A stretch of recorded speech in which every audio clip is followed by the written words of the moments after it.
Hello my dear students, welcome back to our YouTube channel.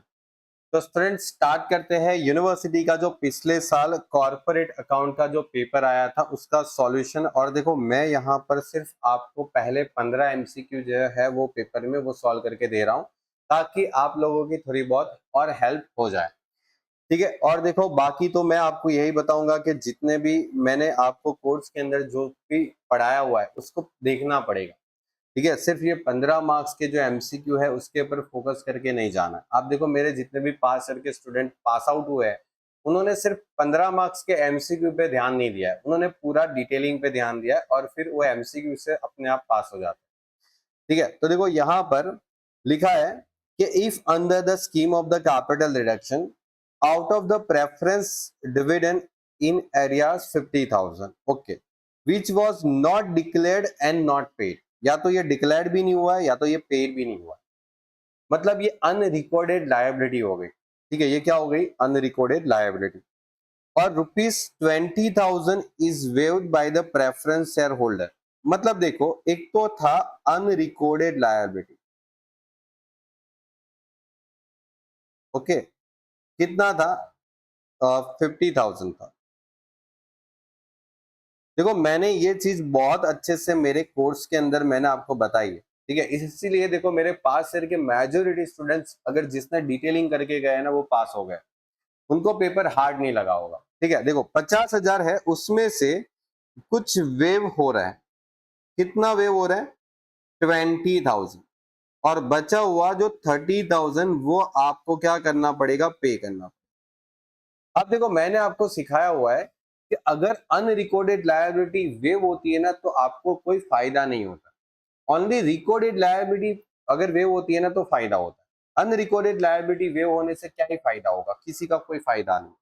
यहाँ पर बल्कि unrecorded liability wave होके जितना पे करना पड़ता है, जितना पे करना पड़ता है 30,000, ये आपके लिए लॉस है। और ये capital reduction to preference dividend. ठीक है, कितना? 30,000। कितना अमाउंट? 30,000। और ये 30,000 ये आपको मैं जनरल एंट्री के साथ करवा रहा हूं ताकि कल के उठ के अगर ये सवाल ही आपको सेम क्वेश्चन अगर मानो शॉर्ट में आ गया 2 मार्क्स में तो क्या करोगे? बोले कि राइट इज जनरल एंट्री। या तो दूसरी बार यही क्वेश्चन पूछे और बोले कि which of the following general entry is correct, क्या करोगे फिर? ठीक है, तो यहां पर अभी इसके अकॉर्डिंग अगर देखते हो तो 30,000 will be credited to the reduction account. नहीं, गलत हो गया, ये क्रेडिट बोला है, नहीं डेबिट होना चाहिए बिकॉज ये लॉस हो रहा है, नुकसान हो रहा है। आप अनरिकॉर्डेड लायबिलिटी पे कर रहे हो, अनरिकॉर्डेड लायबिलिटी आप पे कर रहोगे तो यहाँ पर ऑप्शन सी आना चाहिए, will be debited in the capital reduction account. ठीक है, तो देखो इस तरीके से समझ के ही करना पड़ेगा क्योंकि मैंने आपको बोला ना कि आपको जो भी लॉन्ग क्वेश्चन है उसी में से छोटे छोटे टुकड़े करके आपके शॉर्ट क्वेश्चन आते हैं। चलिए, उसके बाद bonus share can not B issue in which sources. अच्छा, कैन नॉट बी इश्यू बोला है, कौन से सोर्सेस से हम लोग बोनस शेयर इश्यू नहीं कर सकते? तो यार इसके लिए तो आपको मैंने समझाया हुआ है। ठीक है, कि सोर्सेस ऑफ बोनस शेयर पढ़ो और बोनस शेयर किस में से इश्यू नहीं कर सकते, can not B issue in which sources. तो यहां पर लिख सकते हैं री वैल्यूएशन रिजर्व में से हम लोग नहीं कर सकते। मतलब अगर आप असेट्स का रीवैल्यूएशन करते हो और उसमें से आप नहीं कर सकते। फिर आपको ऐसा भी हो सकता है कि विच ऑफ द फॉलोइंग, मतलब समझो ऐसा बोल सकते हैं कि partly paid up bonus share को आप फुल्ली पेड अप करने के लिए बोनस दे रहे हो, मतलब partly paid up share converted into fully paid up, okay, by the way of bonus. अगर आप बोनस के जरिए पार्टली पेड अप शेयर को फुल्ली पेड अप करना चाहते हो तो which of the following reserve can not be utilise. या तो पूछ सकते हैं कि which of the reserve can not be utilise. तो उसमें आता है शेयर प्रीमियम, ध्यान से सुन लेना मेरी बात, शेयर प्रीमियम और कैपिटल रिडेम्पशन रिजर्व। क्या बोला मैंने? बात समझ में आई कि नहीं? अगर पार्टली पेड अप शेयर को फुल्ली पेड अप करना है और उसके लिए बोनस आपको करना है अरेंज, तो आप प्रीमियम अकाउंट और कैपिटल रिडेम्पशन रिजर्व अकाउंट ये यूज नहीं कर सकते क्योंकि शेयर प्रीमियम अकाउंट और capital redemption reserve account only fully paid up share को बोनस देने में ही यूज हो सकता है। और ये थियरी आपको मैंने डिटेल में बताई हुई है और यही बात यहाँ पर एकदम क्रिटिकल पॉइंट के साथ पूछा हुआ है। When the preference share are redeemed at the premium amount, okay, the provision of premium amount is, अच्छा देखो ये भी हम लोगों ने थियरी में पढ़ा है।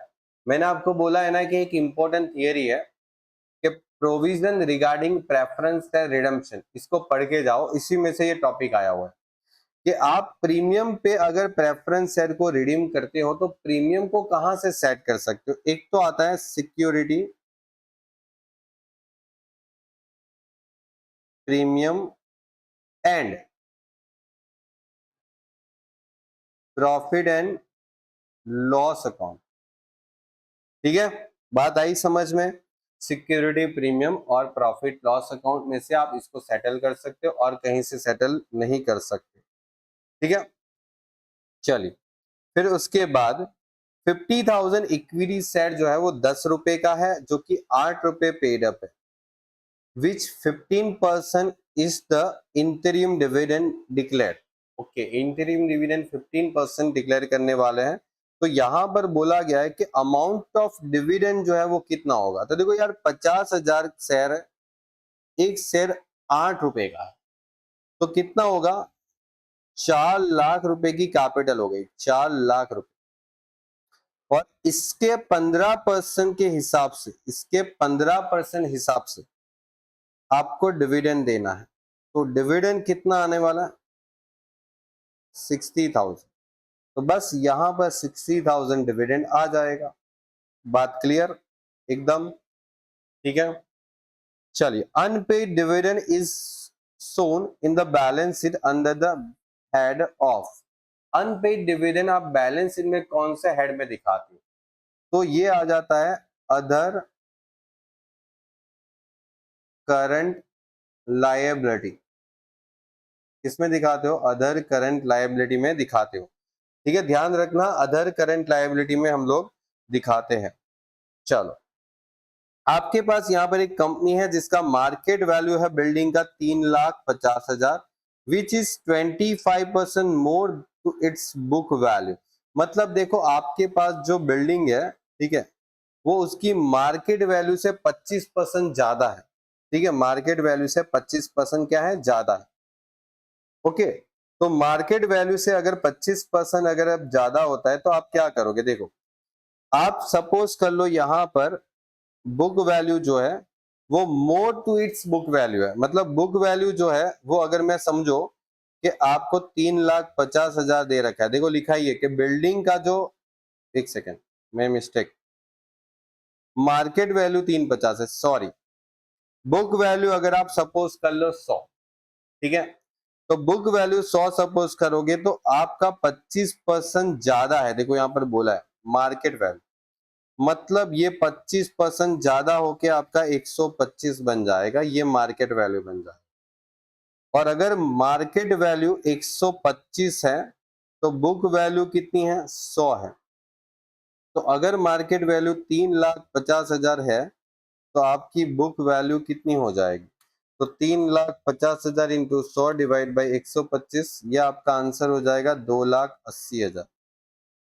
मतलब आपका जो बुक वैल्यू है वो 2,80,000 हो जाएगा। तो देखो लिखा है कि market value of building is 3,50,000 and which 20% more to its book value. मतलब वो इसकी बुक वैल्यू से ये ऑलरेडी ज्यादा ही था, आपको जो दिखाई गई वैल्यू है वो उसकी बुक वैल्यू से ऑलरेडी ज्यादा है।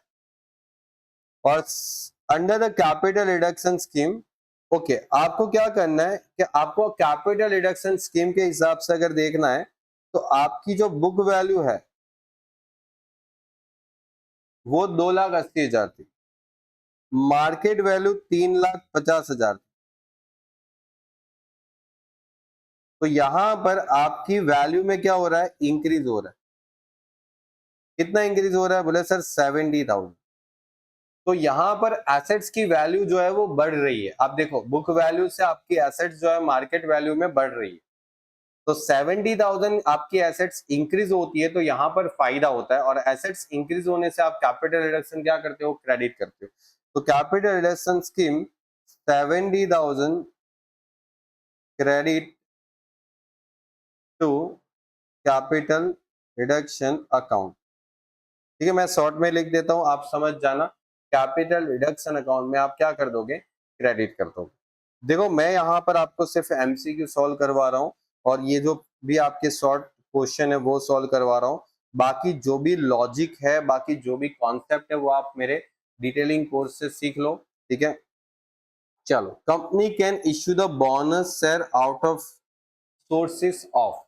देखो बोनस शेयर जो है वो कहां से हम लोग कर सकते हैं, तो एक तो रिजर्व कैपिटल से, कैपिटल रिडम्पशन रिजर्व से, profit carried by the revaluation of fixed asset. नहीं, इससे तो मना करके आए ना। अभी तो एक क्वेश्चन पूछा था कि बोनस शेयर किसमें से नहीं दे सकते, तो ये तो हम लोग वहां पर लिख के आए थे।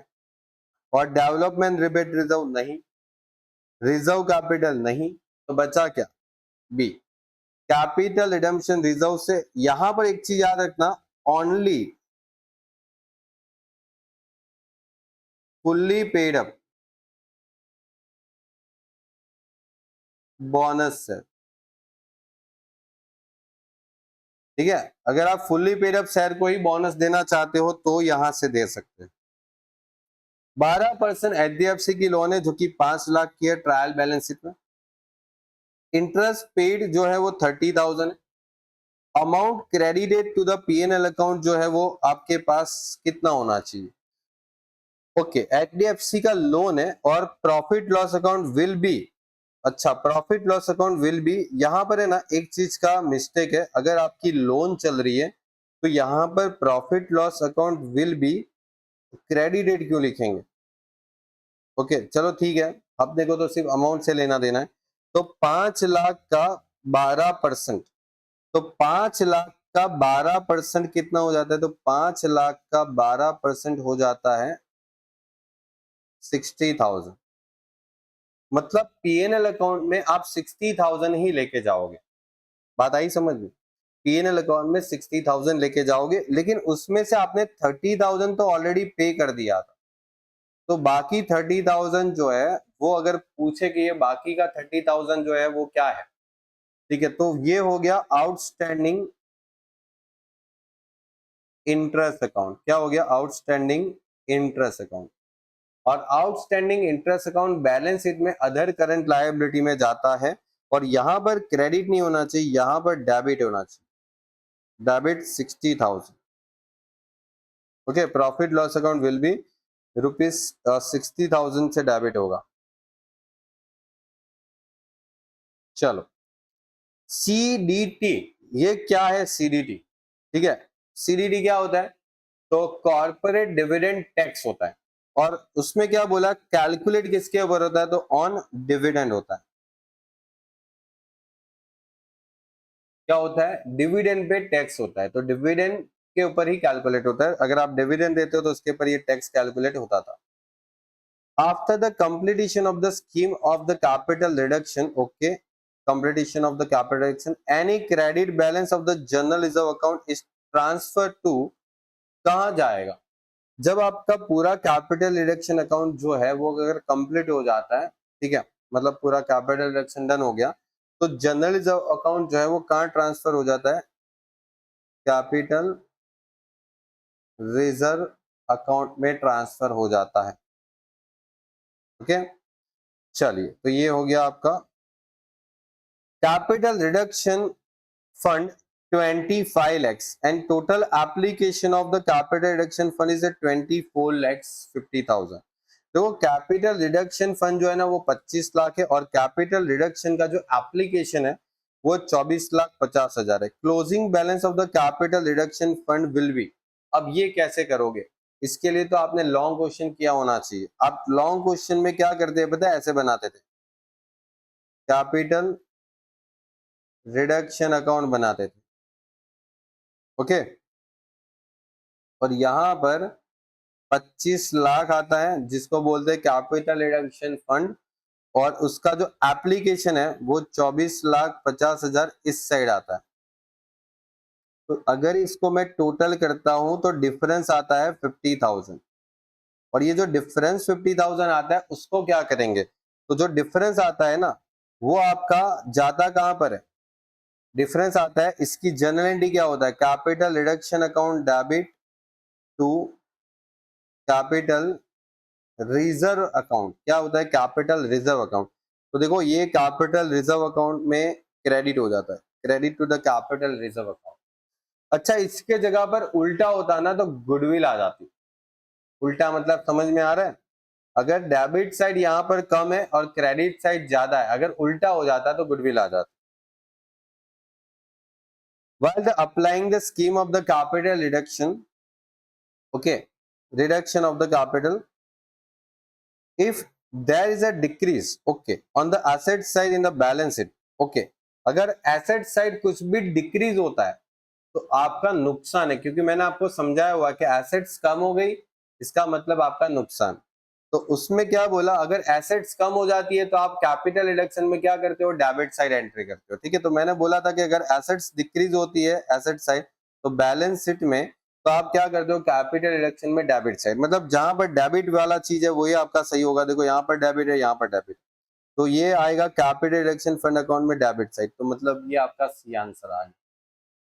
ठीक है, क्रेडिट तो होगा नहीं, क्रेडिट कब होगा, जब एसेट्स में इंक्रीज होगा। अब समझो दूसरी बात, समझो एमसीक्यू आया और यहां पर इंक्रीज वर्ड डाल दिया, तो अगर इंक्रीज वर्ड डाल दिया तो फिर आपका option A is the correct option हो जाएगा।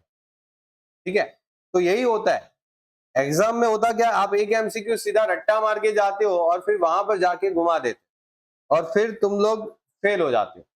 यही होता है कि कॉन्सेप्ट और डिटेल लर्निंग में यही फर्क होता है कि अगर आप डिटेल लर्निंग पढ़ते हो, कॉन्सेप्ट पढ़ते हो, तो आप अच्छे से कोई भी हार्ड का हार्ड पेपर भी सॉल्व कर सकते हो। Which of the following balance cannot be used for the capital redemption reserve? Okay, sorry, redeemable preference share reserve. Okay, इनमें से कौन सा हम लोग रिडीमेबल प्रेफरेंस शेयर में हम लोग यूज नहीं कर सकते। ओके, तो एक तो आप क्रेडिट बैलेंस तो यूज कर सकते हो, देखो कैन नॉट लिखा है, ये कर सकते हैं, ये भी कर सकते हैं, ये भी कर सकते हैं। एम्प्लॉय प्रोविडेंट फंड यूज नहीं कर सकते, can not use. Okay, because ये जो होता है ना वो तो लायबिलिटी है, ये क्या है, लायबिलिटी है, रिजर्व थोड़ी है। लायबिलिटी थोड़ी यूज कर सकते हैं हम लोग रिजर्व को यूज कर सकते हैं। The new share can be offered to any person if they are issue under the provision of. Okay, देखो यार कंपनी एक्ट पढ़ रहे हैं, कंपनी एक्ट में कंपनी का ही प्रोविजन लगेगा। तो यहाँ पर न्यू शेयर अगर आप ऑफर करते हो तो कोई भी पर्सन को, तो हम लोग कौन से प्रोविजन के हिसाब से ऑफर करेंगे, कंपनीज एक्ट के हिसाब से ही ऑफर करेंगे ना, बाकी एक्ट के हिसाब से क्यों ऑफर करेंगे। जब पढ़ ही रहे हैं कंपनीज एक्ट तो फिर वही आना चाहिए ना आंसर में भी। चलो, Jaya limited issued the 1200 share equity share और वो भी 50 rupees at the premium of 10%। Okay, और उसके लिए 1000 प्रेफरेंस शेयर जो है 100 रुपए का, वो क्या कर रहे हैं, रिडीम कर रहे हैं। मतलब यहां पर आपको पूछा है प्रीमियम पे, और transfer to the capital reduction reserve account कितना ट्रांसफर करेंगे। देखो आप कितना प्रेफरेंस से रिडीम करते हो, 1000 इंटू 100 मतलब 1,00,000 प्रेफरेंस से रिडीम करते हैं, प्रेफरेंस शेयर रिडीम। अब इसके लिए आपने न्यू शेयर कितने इश्यू किए, तो न्यू शेयर आपने 1200 इंटू 50, तो 1200 इंटू 50 कितना आ गया, 1200 इंटू 50 ये हो गया 60,000। तो बचा कितना, तो सर बचा 40,000। ठीक है, क्योंकि 1,00,000 की नीड थी आपकी, उसमें से 60,000 आपने नए शेयर इश्यू कर लिए, बचा 40,000। और ये जो बचा हुआ अमाउंट है वो आप कैपिटल रिडक्शन रिजर्व में सेट करोगे out of the free reserve. Okay, तो यहाँ पर आने वाला है 40,000 amount transfer to the capital redemption reserve account. Capital reserve नहीं आएगा, कैपिटल रिडम्पशन रिजर्व, यहाँ पर इनकी मिस्टेक है, कैपिटल रिडम्पशन रिजर्व आना चाहिए। ठीक है, कोई बात नहीं, हम लोग देखो पढ़े हुए हैं तो समझ जाएंगे ना। ठीक है, क्योंकि यूनिवर्सिटी की थोड़ी बहुत तो मिस्टेक रहती है। ओके, चलिए, तो ये आपका टोटल 15 एमसीक्यू हो गए और मैंने देखो दोनों पेपर आपको सॉल्व करवा दिए। ठीक है, और देखो अभी इसके आगे के क्वेश्चन आपको सॉल्व करने नहीं है, आपको मैंने जितना डिटेलिंग करवाया है कोर्स के अंदर उतना अच्छे से कर लो, क्योंकि अभी पूरा पेपर सॉल्व करने का टाइम नहीं है, बिकॉज ये सिलेबस है वो आगे चल के बदल रहा है, ठीक है। इसीलिए मैं आपकी हेल्प हो जाए इसलिए मैंने आपके 15 मार्क्स के जो स्टार्टिंग के दोनों क्वेश्चन थे वो आपको सॉल्व करवा दिए। चलिए तो फिर मिलते हैं स्टूडेंट्स नेक्स्ट लेक्चर में, तब तक के लिए गुड बाय, टेक केयर।